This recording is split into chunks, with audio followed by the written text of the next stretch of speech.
Assalamu alaikum, welcome to Fikro Khaba. You're watching Islamic World Today. Hamas lands evacuation of Palestinian homes in Jerusalem. On Sunday, Israel announced new 10 evacuation order to Palestinian homes in Jerusalem. Russian President Putin to visit Israel and Palestine. Russian leader to travel to Israel and Palestine on Thursday for World Holocaust Forum talks. US calls Iran's $3 million reward to kill Trump ridiculous. An Iranian lawmaker offered $3 million reward to anyone who killed US President Donald Trump.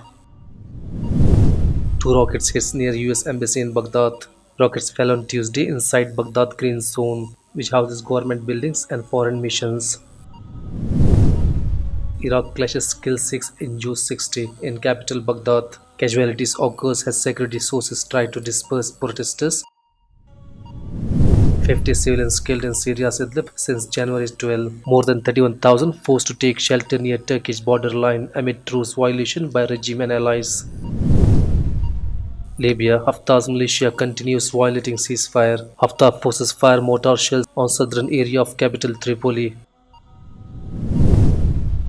Lebanon moves towards state of uncertainty. Hariri. Lebanon suffers from high unemployment, slow growth, and one of highest debt ratio in world.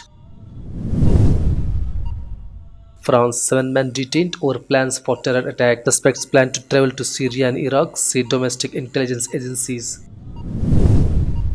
Karzai's urged Ghani to drop truce as precondition for talks with Taliban. Ex-president says Taliban offered to reduce violence, a major development. Bangladesh, 22 Rohingya detained before trafficked. Police detained 796 Rohingya refugees, 29 brokers in 28 law enforcement drives last year.